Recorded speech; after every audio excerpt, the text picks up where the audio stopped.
Bienvenue sur Africa 24 dans cette nouvelle édition du 12-15. Voici les titres de l'actualité. L'armée camerounaise en guerre contre Boko Haram. Plusieurs unités de l'armée, notamment son corps d'élite, est en immersion dans la région de l'extrême nord, régulièrement ciblée par les attaques terroristes. Au Bénin, une journée a été dédiée à la valorisation des produits africains. Cette initiative de l'activiste Kémy Séba entend promouvoir les entrepreneurs et producteurs locaux afin d'inciter les populations à consommer local. Et la Fédération guinéenne de football secouée par un scandale de corruption, l'audit commandité sur la gestion de la FEGIFOOT de 2013 à 2015 révèle notamment un détournement de plus de 800 000 €. Mais tout d'abord, la République démocratique du Congo, enfin fixée sur la date des élections présidentielles, mais également législatives et provinciales. La commission électorale a annoncé ce dimanche que le scrutin se tiendrait le 23 décembre 2018. Selon ce calendrier, le président Joseph Kabila restera au pouvoir au moins un an de plus. Son successeur devant prêter serment le 12 janvier 2019. L'opposition réunie au sein du Rassemblement rejette ce calendrier et appelle à la désobéissance civile. Au Cameroun, la lutte contre le terrorisme se poursuit. Les corps d'élite et les autres composantes spécialisées de l'armée sont déployés le long de la frontière avec le Nigeria. Objectif, assurer non seulement l'intégrité territoriale du pays, mais également intercepter et neutraliser tout combattant de Boko Haram désormais affaibli. Reportage de notre correspondant Cherif Ousmane Bardonka. Dans le cadre de la lutte contre le terrorisme, l'armée camerounaise a déployé des centaines de soldats pour la sécurisation de la frontière ouest avec le Nigeria. L'objectif ici est de déblayer cette zone considérée comme une base arrière de la secte terroriste Boko Haram. Des opérations de ratissage sont menées régulièrement afin de couper les bases arrière de la nébuleuse islamiste. Au poste avancé de Gousdavreket, une zone rouge dans les monts Mandara, l'armée a déployé un important dispositif sécuritaire. Les soldats disposent du matériel adéquat. Les troupes au front sont galvanisées et l'armée réalise chaque jour des victoires. On a mené plusieurs opérations qui les a beaucoup repoussés dans les monts et vers le Nigeria. Le pourquoi les attaques multipliées se sont complètement baissées. Et actuellement, je peux dire, nous sommes à un très bon niveau. Je peux dire la zone est, même comme elle est précaire, mais quand même, on peut dire qu'il y a un petit repos qui règne. Le matériel de poste, c'est lourdement armé et assez pour pouvoir défendre même plus de 10 000 BH qui pourront faire incursion vers nous. Un peu plus au nord, dans l'Omayo-Sava, le bataillon d'intervention rapide a implanté une dizaine de bases sur une portion de 400 km de la frontière partagée avec le Nigeria. À Kolofata, en l'occurrence, le camp est entouré d'une tranchée de 3 mètres de large pour 3 à 6 mètres de profondeur. Cette dernière s'étendra sur 180 km afin de sécuriser les bases militaires et certaines localités. Pour l'OBI, la mission est claire, intercepter et neutraliser tout combattant et sympathisant de Boko Haram. Vous en avez été certainement témoin quand vous êtes allé à Kolofata. La situation sécuritaire est calme et de mieux en mieux qu'il y a 3 ans. Les populations vaquent à leurs occupations, elles font l'agriculture et l'élevage sans inquiétude. Oui, Boko Haram est encore dans les parages, mais les forces de sécurité sont déployées afin d'assurer la sécurité des populations.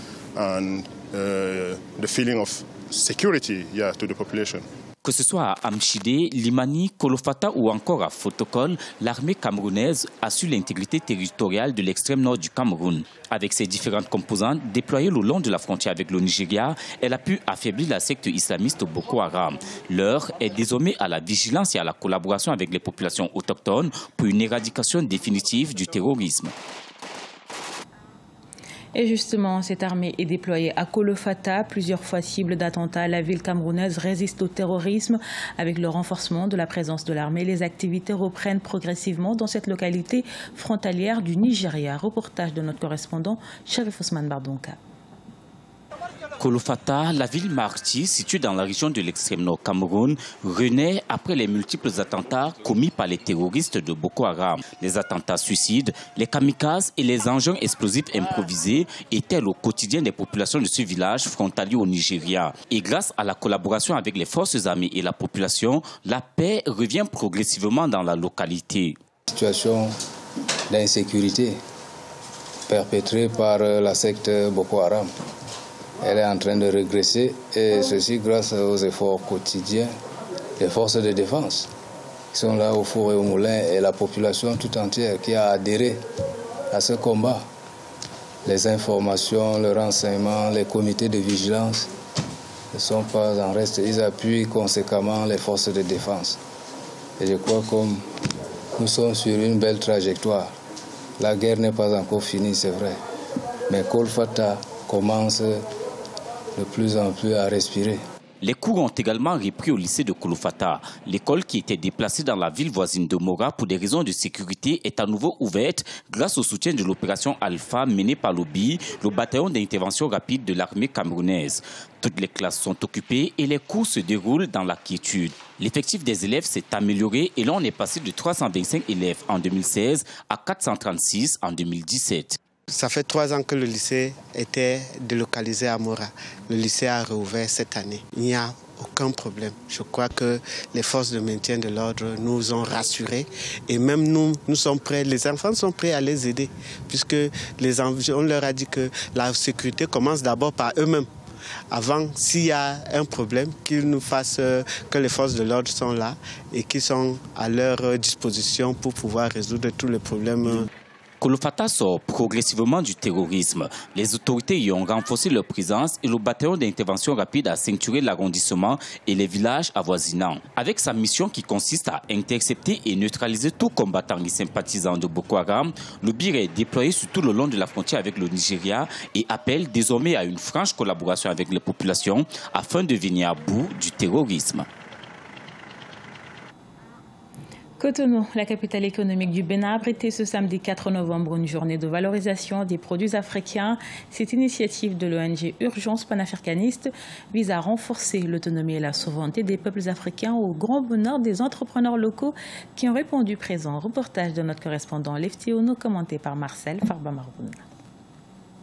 La lutte pour l'autonomisation des peuples africains s'affiche dans des activités de l'organisation non gouvernementale Urgence panafricaniste au Bénin. L'ONG de l'activiste franco-béninois Kémy Séba a organisé à Cotonou une journée de valorisation des produits africains le samedi 4 novembre 2017. Cette activité vise non seulement à promouvoir les entrepreneurs et producteurs locaux, mais aussi à sensibiliser les consommateurs à adopter la consommation des produits locaux.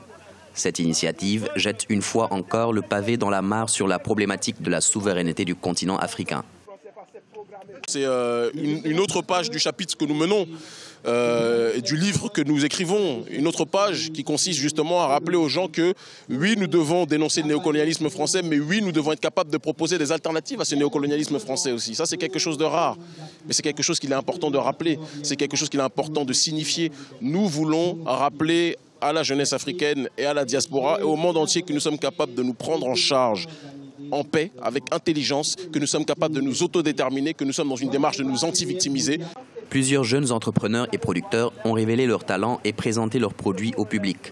C'est le cas par exemple de Gezorok, promoteur de l'épice taquin, et Kanti Abdourazak, un jeune entrepreneur fabricant de batteries pour automobiles intitulé ACE Storage Battery. Il a à son actif une usine à Ouida qui emploie environ 1000 jeunes. Je me suis lancé dedans, ça fait déjà 4 ans.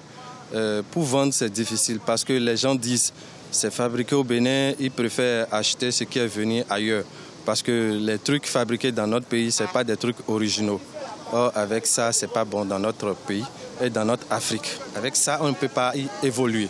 Les difficultés au fait, que nous rencontrons au fait, face à l'impérialisme, au fait, on ne nous permet pas au fait, d'asseoir correctement cette affaire. Et donc, il y a de cela 5 ans en fait, que nous sommes rentrés dedans. Mais nous ne nous décourageons pas parce que nous savions en fait, qu'en poursuivant en fait, notre rêve, que nous finirons en fait, toujours en fait, par gagner. Expulsé récemment du Sénégal vers la France, l'activiste franco-béninois Kémy Séba, à travers son ONG Urgence panafricaniste, entend poursuivre sa lutte multiforme sur la problématique de la souveraineté africaine et la monnaie coloniale. Il sera le 18 novembre 2017 à la Banque de France pour dénoncer la fabrication et l'impression des billets de francs CFA. Rappelons que Stelio Kapo-Chichi, alias Kémy Séba, séjourne à Cotonou depuis le 22 octobre 2017 afin d'asseoir les bases de son mouvement anti-franc CFA. Longtemps attendu, l'audit sur la gestion de la Fédération guinéenne de football est dévoilé. L'enquête a révélé un détournement de plus de 800 000 € impliquant 3 personnes, dont 2 anciens dirigeants de la FEGIFOOT. Reportage de notre correspondant Emmanuel Milimolo. C'est le scandale qui défraie la chronique au sein du football guinéen. Un audit commandé par la nouvelle équipe dirigeante a permis de mettre à jour un certain nombre d'irrégularités financières avoisinant les 100 000 euros.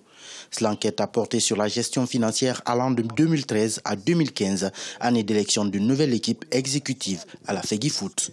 On se rend compte quand même qu'il y a beaucoup d'argent. Au lieu d'être orienté dans des projets pour développer le football guinéen, était plus orienté dans les poches de certains individus qui, à l'époque, géraient notre football. Les montants présumés injustifiés portent notamment sur la préparation et la présentation de la candidature de la Guinée pour l'organisation de la Coupe d'Afrique des Nations 2021. Selon le rapport d'audit, des fonds issus des contrats de sponsoring n'auraient pas été retrouvés et plusieurs autres décaissements n'ont pas suivi les procédures de transparence régissant la FEGIFOOT, mais pas seulement. Pour continuer sur cette voie, la FIFA attend de la nouvelle équipe élue en février 2017 qu'elle diligente également un audit sur les fonds destinés à la construction de l'hôtel de Nongo et un audit judiciaire de l'intégralité de la comptabilité de la FEGIFOOT. Le souci, ce n'est pas seulement au niveau de la fédération. Il y a les démembrements de la fédération, les districts de football, les ligues régionales, même au sein des clubs, que la gestion soit saine. Parce que si on veut développer le football en Guinée, il va falloir en réalité que cette façon de voir ou cette façon de faire se traduise aussi sur le terrain. L'affaire a été portée devant les tribunaux ordinaires de Conakry. Pour l'heure, aucun des protagonistes n'a accepté de reprendre question des journalistes. L'ancien secrétaire général a été entendu par les enquêteurs et l'ex-président de l'institution a quitté le pays. Ce journal a été réalisé par l'ensemble de la rédaction. Nous vous remercions pour votre fidélité. Dans un instant, une nouvelle édition de l'actualité sur Africa 24.